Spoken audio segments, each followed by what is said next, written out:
या फिर college life से रिलेटेड कोई भी डाउट्स हैं तो आप डेफिनेटली नीचे कमेंट करके जा सकते हैं, क्योंकि सीयूईटी के साथ साथ हम कॉलेज एग्जाम्स की प्रिपरेशन, कॉलेज में कैसे एक फ्रेशर अपनी जगह बना सकता है, कॉलेज की नेटवर्किंग, कॉलेज की फेस्ट, सब चीजों के बारे में बात करते हैं। यही सब बातें मेरे इंस्टाग्राम चैनल पे भी होती हैं, तो आप इंस्टाग्राम को भी जाके फॉलो कर सकते हैं।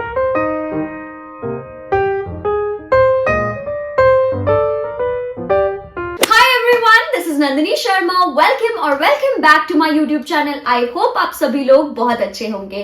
अगर चैनल पे नए हैं, सीयूईटी का कंटेंट अच्छा लग रहा है तो नीचे लाइक करके जरूर जाना, कमेंट करना कि आप किस स्ट्रीम से बिलोंग करते हैं, आर्ट, साइंस या कॉमर्स, और चैनल को सब्सक्राइब कर देना क्योंकि एवरी डे सीयूईटी की एक वीडियो आती है और आई होप वो आपको हेल्प जरूर करती होगी। तो आज मैं एक नया डाउट लेकर आई हूँ। मार्केट में नया डाउट चल रहा है कि डोमेन सब्जेक्ट्स को कैसे सिलेक्ट करें।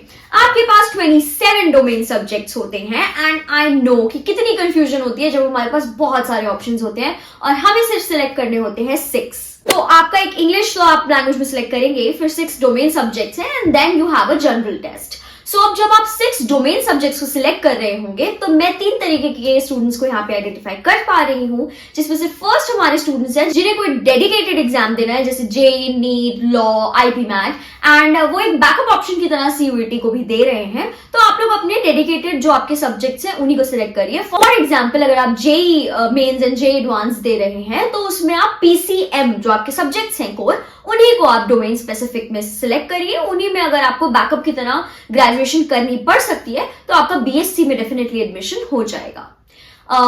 Similar goes for NEET aspirants, PCB can be selected. अब सेकंड टाइप के जो लोग हैं उनके बारे में बात करते हैं। वो लोग हैं जिन्हें यूपीएससी, एसएससी, सीए वगैरह के एग्जाम देने हैं। तो देखो, यूपीएससी के जो बच्चे हैं उनको यहाँ पे ग्रेजुएशन करनी चाहिए उन्हीं सब्जेक्ट्स में जो यूपीएससी के कोर सब्जेक्ट्स हैं, जैसे कि पॉलिटिकल साइंस, हिस्ट्री। आजकल एक बहुत नया सब्जेक्ट चल रहा है जैसे कि एंथ्रोपोनोलॉजी। तो आप उनमें भी बैचलर्स कर सकते हैं। तो उन सब्जेक्ट्स को भी अपने डोमेन सब्जेक्ट्स में सिलेक्ट करिए। बट मैं आपको बोलूंगी कि अगर आप आर्ट्स के स्टूडेंट हैं तो हिस्ट्री, पॉलिटिकल साइंस, ये सब आपके जो सब्जेक्ट हैं जिनमें आप अच्छे हैं उन सबको सिलेक्ट कर लीजिए। आपको जो सब्जेक्ट आपने पढ़ा है डेफिनेटली उसको सिलेक्ट करना यहाँ पे बेनिफिशियल रहता है, rather than running for sociology, running for psychology जो आप नहीं पढ़ा है।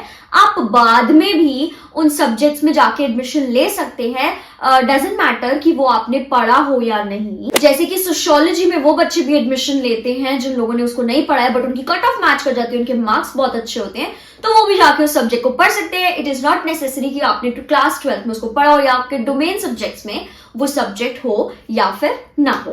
नेक्स्ट आप थर्ड कैटेगरी के लोग हैं, आपको पता ही नहीं है क्या करना है। तो मैं आपसे बहुत ज्यादा हमदर्दी रखती हूँ क्योंकि मैं भी उस पॉइंट पे खड़ी हुई थी क्लास 12 में। एंड जब मेरा जेईई का पेपर अच्छा नहीं हुआ था, मैं कहानी कई बार सुना चुकी हूँ बट मैं क्या करूँ, मेरा ट्रॉमा है ये। तो जब मैं जेईई एडवांस में अंडर परफॉर्म करी थी एंड मुझे नहीं पता था व्हाट टू डू, तो मैं भी आपकी जैसे स्टेट में थी कि अब मैं क्या करूँ next. But with time, with age काफी मेच्योरिटी आ जाती है। मैंने भी उस समय बीएससी सिलेक्ट करा था करने के लिए एंड आई थिंक वो मेरा बहुत अच्छा डिसीजन था कि मैं उस कॉलेज से वो कोर्स मैंने करा। सो अगर आपको नहीं पता है तो डेफिनेटली आपको जो आपने सब्जेक्ट्स पढ़े हैं आप बिंदास उन 6 सब्जेक्ट्स को यहाँ पे भर दीजिए एंड उनके लिए इतनी अच्छी तैयारी करिए, बोर्ड एग्जाम्स के लिए भी एंड सीयूईटी के लिए भी, क्योंकि सीयूईटी में बोर्ड एग्जाम्स के सिमिलर ही सब जो आपका सिलेबस है वो है एंड सिमिलर क्वेश्चंस ही पूछे जाते हैं। तो डोंट वरी कि आपने अलग से कोई बहुत अच्छी प्रिपरेशन नहीं करी है, डजंट मैटर। आप अगर बोर्ड एग्जाम्स में 90+ मार्क्स ला रहे हैं तो आप सीयूईटी में भी बहुत अच्छा परफॉर्म करेंगे उस डोमेन सब्जेक्ट में। So that's it for today. I hope आपके डाउट्स क्लियर हो गए हो। अगर कोई डाउट फिर भी बच जाए तो नीचे कमेंट करके जरूर जाना, मैं आपके सारे कमेंट्स का रिप्लाई करती हूँ और मुझे बहुत मजा आता है आपके कमेंट्स पढ़ने में।